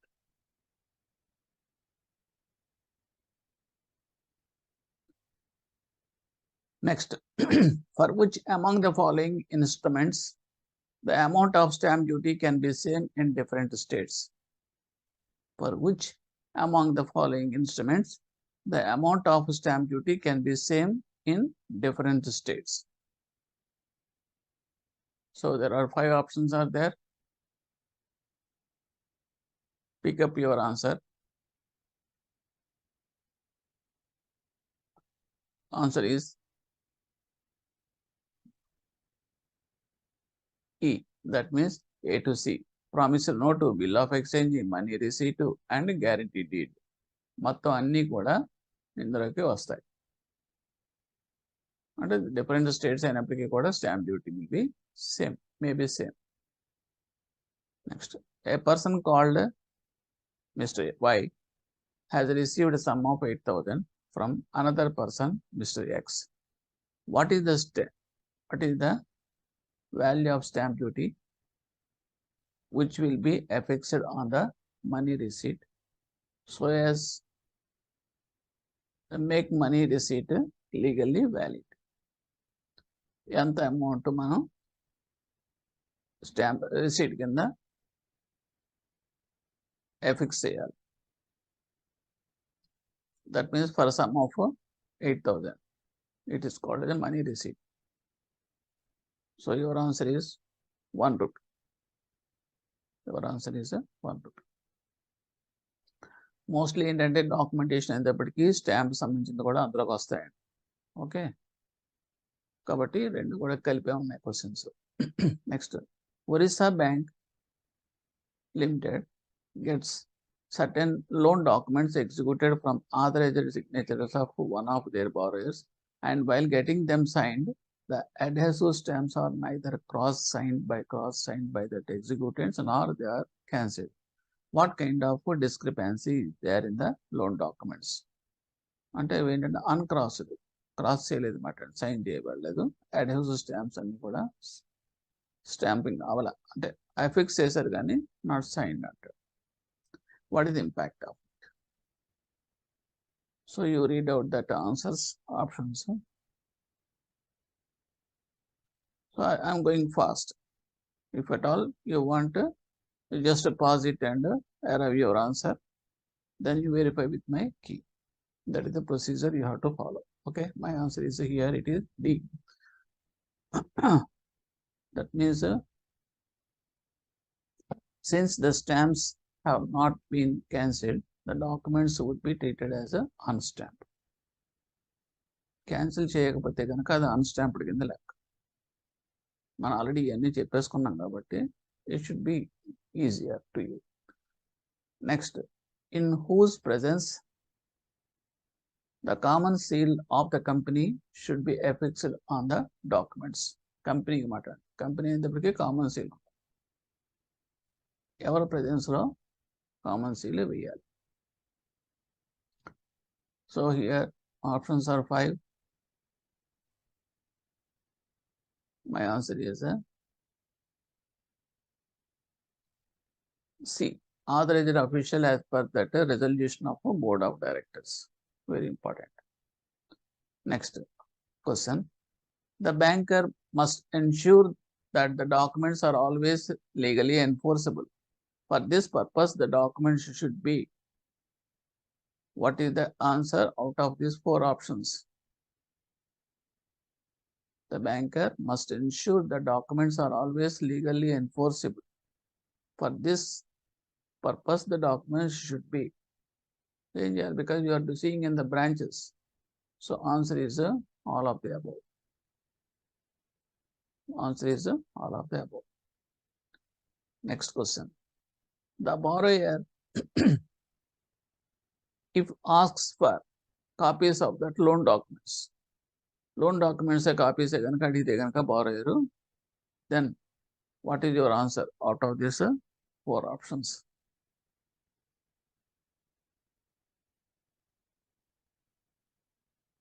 So your answer is B. That means can be given. Private bank they are giving. ఇంకా మనం ఇవ్వట్లేదు కానీ private bank they are giving. So automatically system generate చేసేస్తుంది, ఒక copy వాళ్ళకి ఇచ్చేస్తారు, అడిగినా అడగకపోయినా సరే ఇచ్చేస్తారు. Okay. While granting loans to partnership firms, the documents should be got executed by.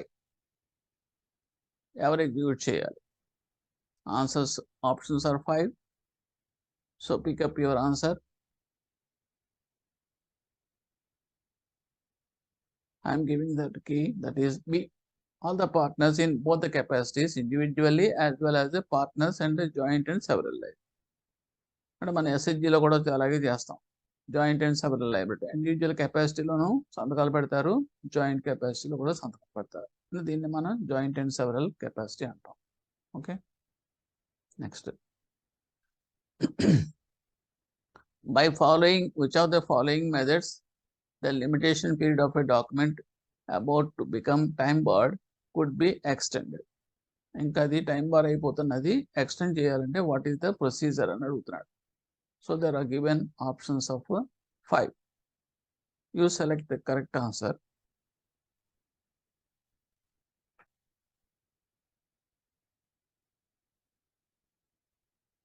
My answer is for this question is, it is E.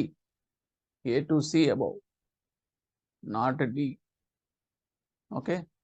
So A, B, C అన్నీ కూడా వర్తిస్తాయి, D మాత్రం అవ్వదు. ఎందుకంటే సూట్ ఫైలింగ్ ఎప్పుడు చేస్తాము అంటే time award కనుక రిఫ్యూజ్ చేస్తే, డినై అయితే. సో ఇక్కడ దాని గురించి ఏం అనలేదు కదా, లిమిటేషన్లో ఉంది, still there is a time అంటున్నాడు. సో ఉన్నప్పుడు what are the options for extending of that limitation is asking. ఇవన్నీ అయిన తర్వాత లాస్ట్ రిజార్ట్ కింద మనం సూట్ ఫైల్ చేస్తాం. అది కూడా వాడు రిఫ్యూజ్ ఇంటెన్షనల్ అవాయిడింగ్ అయితేనే మాత్రమే చేస్తాం. Okay. Next question. In cash credit account, the period of limitation is of 3 years to be counted from. ఎప్పటి నుంచి కౌంట్ చేస్తాం? Very important question. In cash credit account అంటే OCC account, the period of limitation is of 3 years. జనరల్గా period of limitation అనేది జనరల్గా 3 years ఉంటుంది, కానీ ఎక్కడి నుంచి కౌంట్ అవుతుంది? So options they are given 5. My answer for this is C. That means date of documents. Next, your branch had granted an overdraft to Mr. Ravi Kumar G on the basis of demand promissory note on July 12th, 2001. Which among the following is the last day for that bank to file a case in a court of law to recover its money in case Ravi Kumar G is not able to pay that dues? Very, very, very important. చాలా మంది ఇక్కడ confuse అయ్యి తప్పులు పెడతారు. Okay, so what is the last available date for filing A case suit against this person? అది వాడు అడుగుతున్నారు. So you choose one of these 5 options. Here my answer is D. That means A and B above. That means July 12th, 2004. Day next to July 12th if the court is closed on July 12th, 2004. చూసారా, actually ఏ కూడా కరెక్టే, B కరెక్టే, కానీ ఏ గబుక్కుని మనం ఏ పెడతాం కరెక్టే కాబట్టి, కానీ బి కూడా కరెక్టే. అదే రోజున కనుక కోర్టు హాలిడే అయిందనుకోండి, ఏం చేస్తాం? 13th మనం మనకి అవైలబుల్ డేటు, అప్పుడు మనకి నెక్స్ట్ డే అవుతుంది, అంటే 13th July అవుతుంది. So A and B above. Next, the loan has been given to 2 or more borrowers jointly and one of them makes the part payment of the debt during the current limitation period. In this case, the limitation period will be very important, very, very important. అంటే జాయింట్గా ఇచ్చిన లోన్లో okay limitation అనేది అయిపోతుంది, expire అయిపోతుంది. అప్పుడు ఒకడు part payment pay చేస్తే కనుక అది ఆటోమేటిక్గా లిమిటేషన్ ఎక్స్టెండ్ అవుద్దా లేదా? సో వైజ్గా ఆలోచించండి.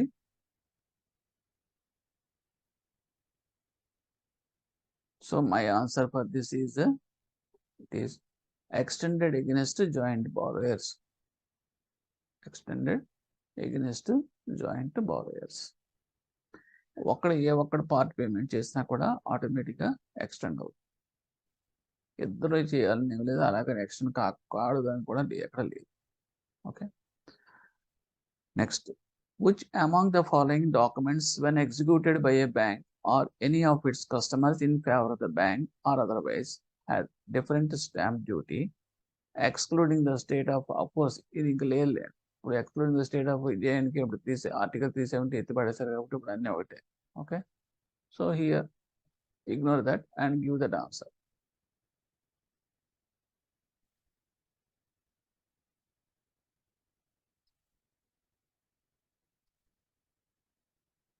So it is acknowledgement of debt అంటాం. It is an acknowledgement of debt. Next, which document out of the following doesn't requires a registration with the register of assurances? A register of assurances అంటే nothing but SRO officer, sub-register officer. Confuse avukadu. Okay, so which document out of the following doesn't require registration with the register of assurances? ఏ దానికి document registration అక్కర్లేదు. Options ఇచ్చాడు. So my answer for this is guarantee deed. Guarantee deed. Next, a term loan agreement was signed by the borrower, but stamp duty paid on the agreement was not adequate. The stamp duty can be made subsequently with the permission of, ఎవరి permission తోటి మనం difference amount తోటి నేను ratify చేయొచ్చు. అది వాడు అడుగుతున్నాడు. Short pay చేశాడు. సో దాన్ని కరెక్ట్ చేస్తాడు. ఎవరు కన్సెంట్ ఉండాలి, పర్మిషన్ ఉండాలి. So options they are given.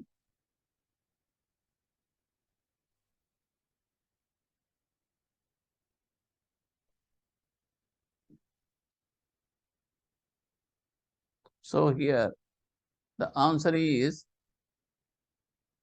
collector of stamp duty.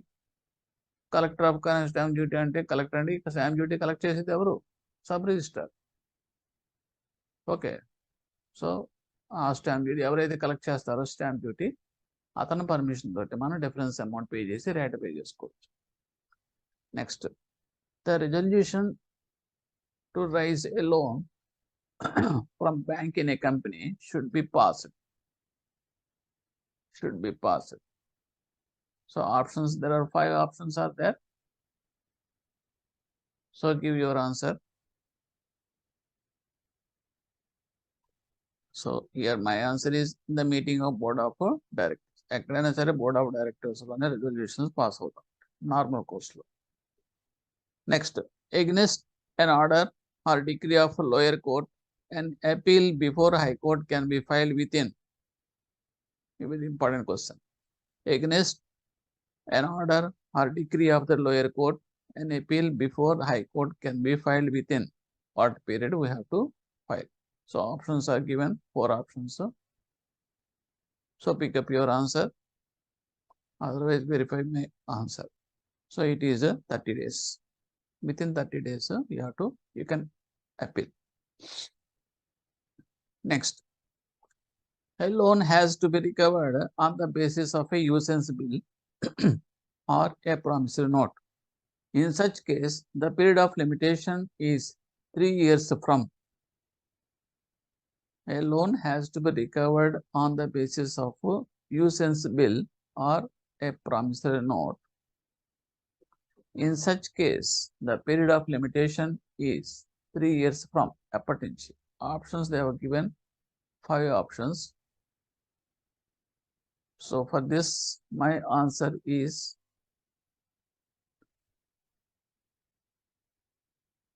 due date of bill or promissory note. Due date of the bill or promissory note. If the written acknowledgement is not properly stamped,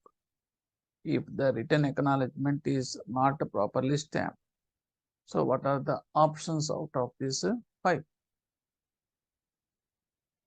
What is the answer for this?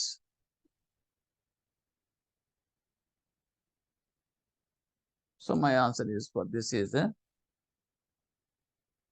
B. It will be helpful in obtaining an execution in limitation period, but suit cannot be filed on its strength. Next, a document is signed by the borrower in Gujarati vernacular language and their local language. Which among the following would be required to be obtained by the bank so as not to face any problem later on? అంటే మనం మామూలుగా తెలుగులో రాసుకుంటా ఉంటాం, అన్ని కూడా తెలుగులో మనకి. బట్ అది వేరేవాడెవడో borrower he has given that document in గుజరాతీలో ఇచ్చాడు. మనకు అర్థం అవ్వాలి కదా, దానికి ఏంటి, what are the options given. Options out of this you select your correct answer. Just you read out and give the answer. So option is C. A letter from the borrower in vernacular language that he understood the content of the documents when explained to him and then signed. దానికి మనం witness కూడా తీసుకుంటాం. Next, a firm wants to open a current overdraft account with your branch. What will be the value of stamp duty they will have to affix on the loan documents?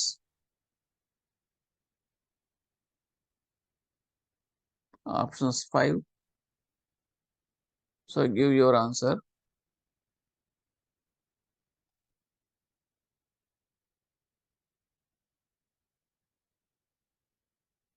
So here the answer is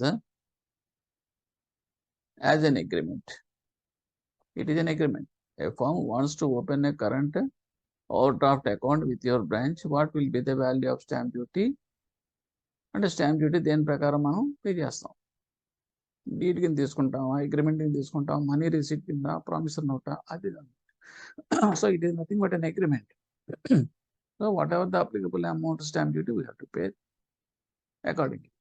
the stamping of the document should be done. ఇది మనం చెప్పుకున్నదే. The stamping of the document should be done. 4 options are there. Very simple. The answer is A or B above. That means before signing or at the time of signing.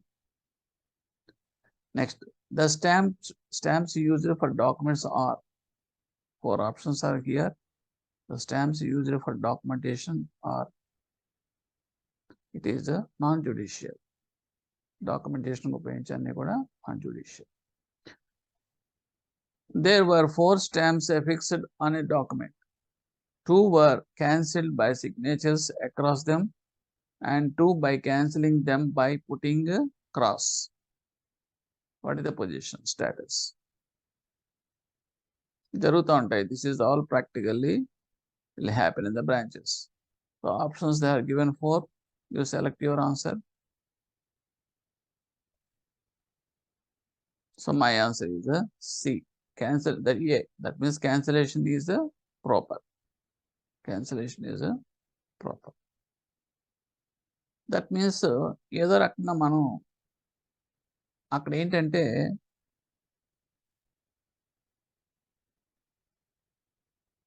Cancel కాకుండా ఉంది అంటే కనుక అది డ్యూటీలోకి రాదు. అంటే తీసేయచ్చు, remove చేసేస్తే మళ్ళీ దేనికైనా వాడుకోవచ్చు. అందుగురించి అది మనం క్యాన్సిల్ చేసి పడేసి అనుకోండి, లైన్ కొట్టి క్యాన్సిల్ చేసి అనుకోండి. సో దట్ వాజ్ యూజ్డ్ కింద ట్రీట్ అయిపోయింది. Okay. Which section of Limitation Act 1963 provides an extension of limitation period on acknowledgement of debt? ఇది కొంచెం కష్టమే.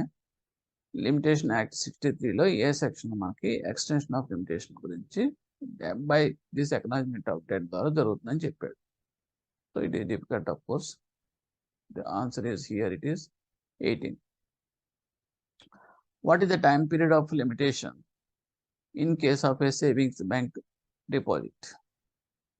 What is the time period of limitation in case of a savings bank deposit? So here answer is C. That means 3 years from the date of demand by the deposit for withdrawal. Deposit demand చేసిన దగ్గర నుంచి మనకి count అవుతుంది. Next, your branch sends a letter of acknowledgement to one of your borrowers who acknowledges his liability for the loan, but he refuses to pay the loan. In this case, so options are given. You choose your answer.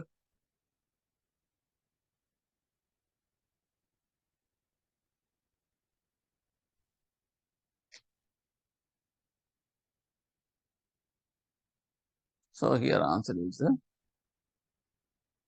A. Fresh limitation period will start from the date of acknowledgement. ఎప్పుడైనా అంతే. Fresh limitation period అంటే మళ్ళీ 3 years from that acknowledgement date count అవుతుంది. For term loan the period of limitation is 3 years from term loan విషయంలో limitation ఎక్కడి నుంచి start అవుతుంది, 3 years. So options 5. So you choose one. Correct answer. So it is due date of each installment. Next, in case the debt is acknowledged after the expiry of limitation period, the limitation period will be. In case the debt is acknowledged after the expiry of the limitation period, the limitation period will be. Options are 5. You choose your answer. It is D, not be extended. ఒకసారి అయిపోయిన తర్వాత ఇంకా extend చేయడం కుదరదు, ఇంకా expire అయిపోయిన తర్వాత. Next, A bill is payable on demand. It's limitation period starts from. A bill is payable on demand, జాగ్రత్తగా చదువుకోవాలి. The limitation period starts from, options are 5. So your answer is the date of the bill. Next, if the acknowledgement is in writing under full signatures, but it is only for a part of that debt. If the acknowledgement is in writing under full signatures, but it is only for the part of that debt. So, which is the correct answer out of these 5 options?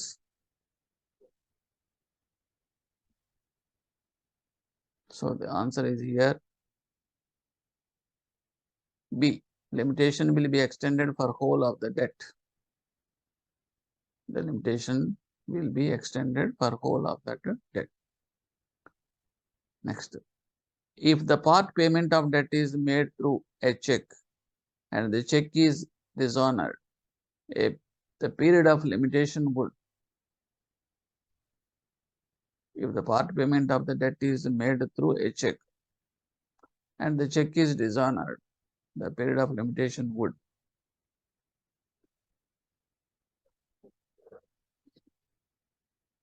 So answer is A. Get extension even if check is not paid. Get extension even if the check is not paid.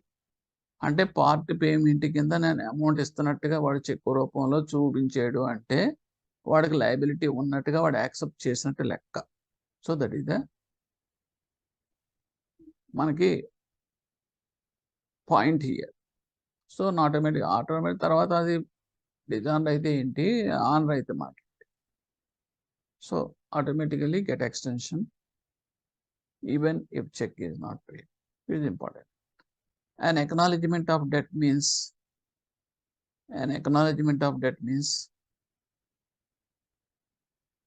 so 5 options. So the answer is accepting the liability in writing.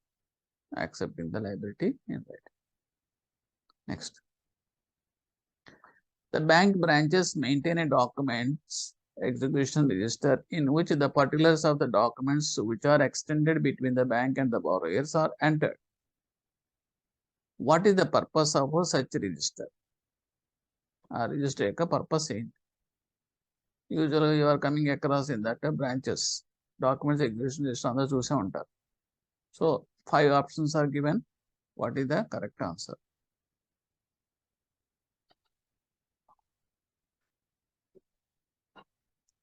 So your answer is E. That means C and D.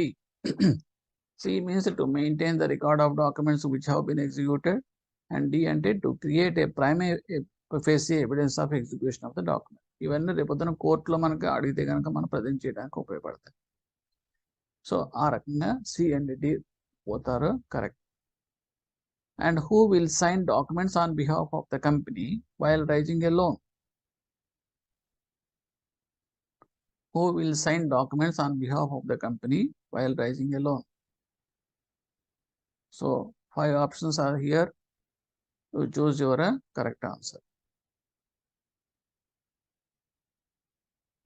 So answer is C. That means authorized officials whose name is mentioned in the presentation, at least 2 directors where loan is 10%. Next question. For an execution of a decree, an application can be moved. For an execution of a decree, an application can be moved. And EP mutton.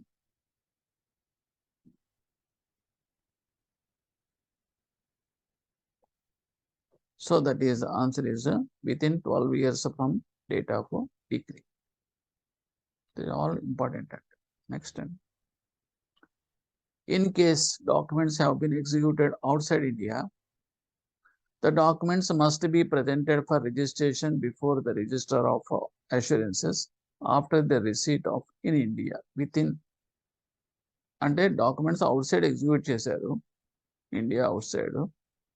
వాడు ఇండియాకి వచ్చిన రోజున ఎన్ని రోజుల లోపల అది మనం stamp duty pay చేసి రిజిస్ట్రేషన్ చేసుకోవాలన్నమాట. Register of assurances SRO office. It is also typical and very important question. Answers options are 5. So choose your answer. It is A. That means 4 months లోపల అది రిజిస్ట్రేషన్ చేయాల్సి వస్తుంది in ఇండియాలో, stamp duty pay చేసి. Next, if the borrower repays a part of the principal or interest under his full signatures, then limitation will. If the borrower repays a part of the principal or interest under his full signatures, then limitation will. So 4 options are here. Choose your correct answer. So answer is D. A and C above. A and C above.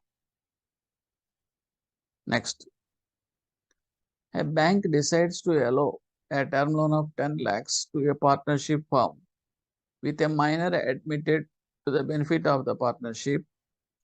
How the bank will get the documents signed so far minor is concerned? Very, very practical question. A bank decides to allow a term loan of 10 lakhs to the partnership firm which a minor is admitted to the benefit of the partnership. And a minor అన్నాడు బెనిఫిట్కి admit అయ్యేలా, ఇది one of the partner అన్నమాట.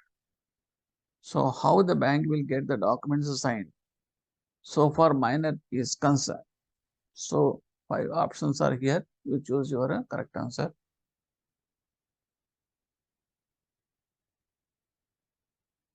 So it is C. Minor nor his guardian is to sign.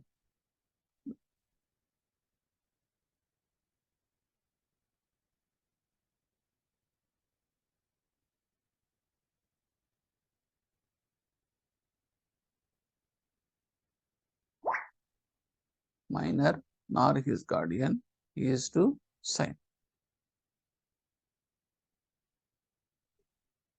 Next, for clean overdrafts, the limitation period expires after. For clean overdrafts, the limitation period expires after.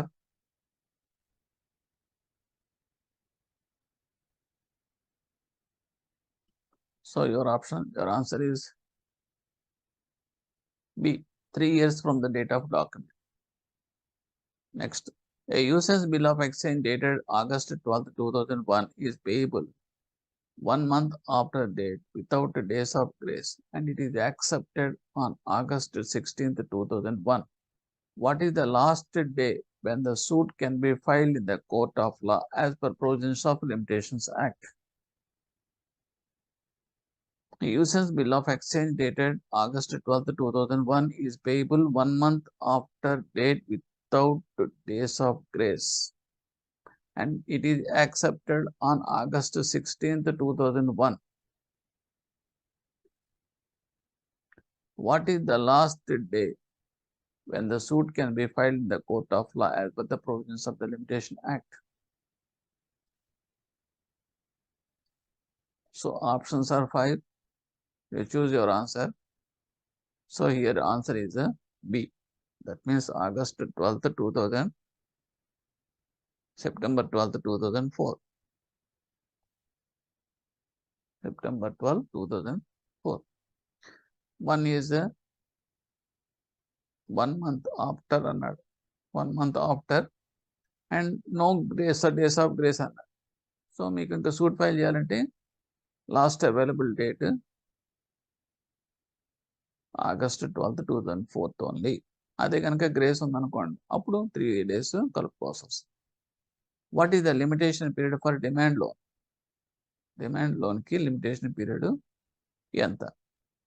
So the simple question. Answer is A, 3 years from the date of our documents. Next. Okay, with this our question answer session is over. ఈ రకంగా మీరు ఏంటంటే concept మీద, documentation మీద, overall concept మీద మీకు grip ఉందనుకోండి, automatically you will get it. You can easily score good marks in this. Okay, thank you. So with this, the documentation part is over.